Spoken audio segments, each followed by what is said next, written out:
بسم الله والحمد لله والصلاة والسلام على رسول الله صلی الله علیه و آله وسلم. د نکاح هدایه پنځم درس دی.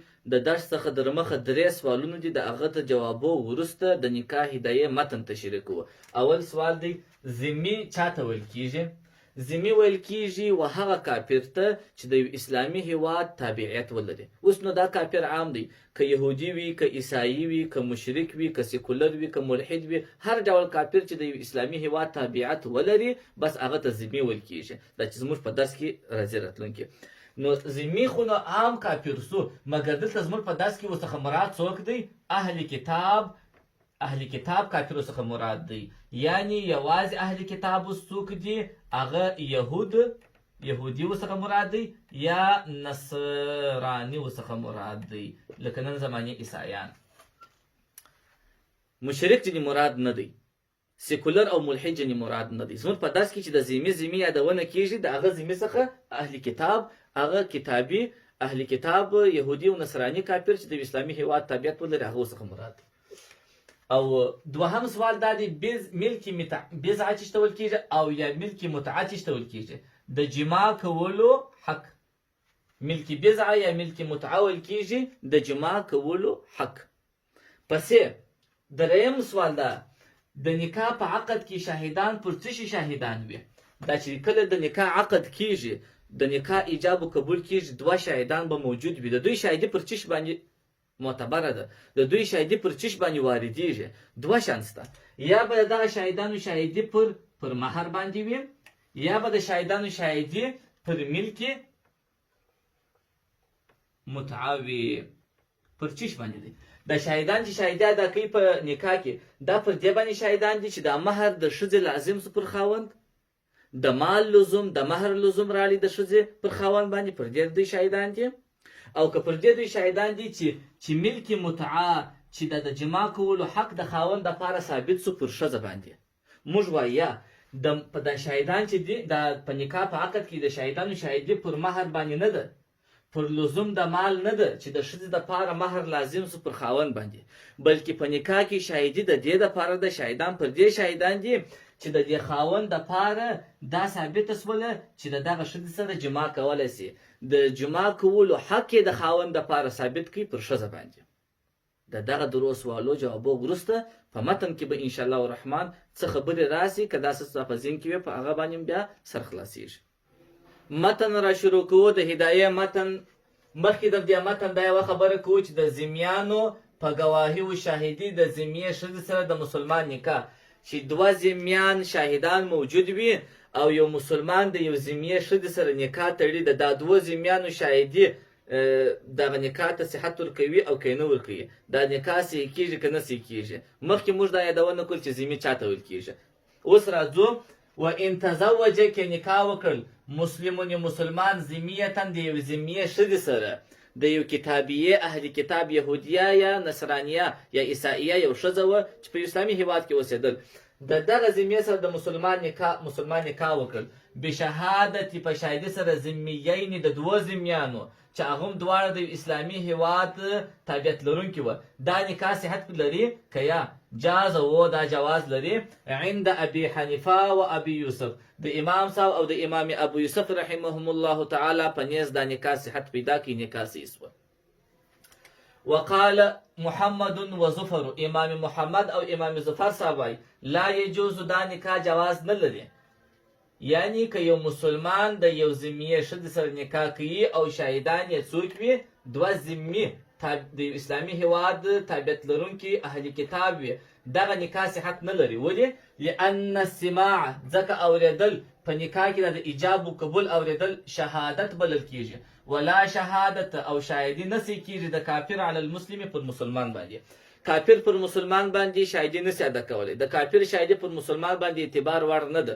نو دا دوه ذمیان د کڅوم د اسلامي هیواد تابعیت لري، اهل کتاب دي، د یو اسلامي هیواد تابعیت لري، دوی د مسلمان په مقابل کې شاهدي نه منل کیږي. نو چې شاهدي نسوله معتبره، نکاح هم نسول معتبره. فکأنهما، ګواکې دا دواړو ذمیانو لم یسمعا، دوی دواړو نه دی اورېدلی کلام المسلمین، د مسلمان کلام و خبره نه ده اورېدلې، نه د ایجاب اورېدلې دي بالفرض یا نه قبول اورېدلې دي. د شیخینو یعنی د امام صاحب او د امام ابو یوسف رحمهم الله تعالی دلیل چشتي چې د یو مسلمان د ذمې سره نکاح د دوه ذمي شاهدانو په وړاندې سیکیږي، په شاهدي سره سیکیږي. دلیل چشتي ولهما د دې دواړو شیخینو دلیل دا دی چې ان شهادت بلا شک شهادت او شاهدی چې ده شرطت فی النکاح، په نکاح کې شاهدي شرط کړل شوې ده چې د نکاح عقد کېږي دوه شاهدان به موجود وي. دا شاهدان به شاهدي پر چش ادا کوي، د چش لپاره شرط کړل شوې ده. مخکې د یادونه موږ کړې وه على اعتبار اثبات الملک، د دې لپاره د شاهدانو شاهدي د نکاح په عقد کې شرط کړل شوې ده چې دا ملک ثابت کړي، د خاص اندام د ښځې د خاص اندام ملک ثابت کړي د چا لپاره؟ د خاوند لپاره. لوروده على محل ذي خطر، دلته چې د نکاح په عقد کې شاهدان ته ضرورت ستا دوه شان دي، یو یې معتبر دی بل یې غیر معتبر دی. د نکاح په عقد کې شاهدان په دغه دوه شانو کې به شاهدي د دوی وي. یو خو دا دی چې د ښځې د نارینه دپاره د جماع کولو حق ثابت سي، چې دغه سړی د دې ښځې سره د جماع کولو حق لري، دا شاهدان پر دې شاهدي ادا کړي. او یا به شاهدان پر دې شاهدي ادا کوي چې د ښځې مهر د خاوند پر غاړه باندې راغلی. اوس د مهر لزوم د خاوند پر غاړه راغلی، دا د شاهدانو شاهدي پر دې راځي. او که د شاهدانو شاهدي پر دې باندې راځي چې د خاوند دپاره دا حق ثابت دی چې د دې ښځې سره جماع او نزدېکت وکړي. موږ وایو یا د نکاح په نکاح کې چې دا شاهدي شرط کړل شوې ده د دې اعتبار دپاره چې دا ملک ثابت کړي، د جماع کولو ملک ثابت کړي. ولې د مهر ولې دا نه ځینې مراد دی چې په نکاح کې دا شاهدي شرط کړل شوې ده د دې دپاره چې د ښځې دپاره مهر ثابت کړي. دی وایي لوروده، دلته دا شاهدي راواردېږي على محل، پر یو داسې محل باندې ذي خطر چې هغه محترم دی، هغه یو داسې ملک دی، هغه یو داسې دغه دی حق دی چې بېله شاهدي باید د چا لپاره ثابت نه سي. د جماع کولو حق چې دی دا ډېر معتبر دی، ډېر خطرناک حق دی. دا بېله شاهدي د یو ښځې سره جماع نه روا کېږي چې دغسې عقد نه او شاهدان نه. او پاتې سول د لزوم د مهر دا شاهدي نه غواړي. اذ لا على اعتبار وجوب المهر، دا شاهدي په نکاح کې د دې دپاره نه ده شرط شوی چې دا مهر جي واجب سي د خاوند پر ذمه باندې.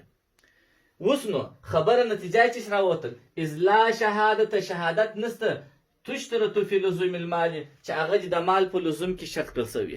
شهادت د مال د لزوم دپاره نه راځي، په نکاح کې شهادت د دې دپاره راځي چې د دې ښځې سره د جماع کولو حق نارینه ته ثابت سو.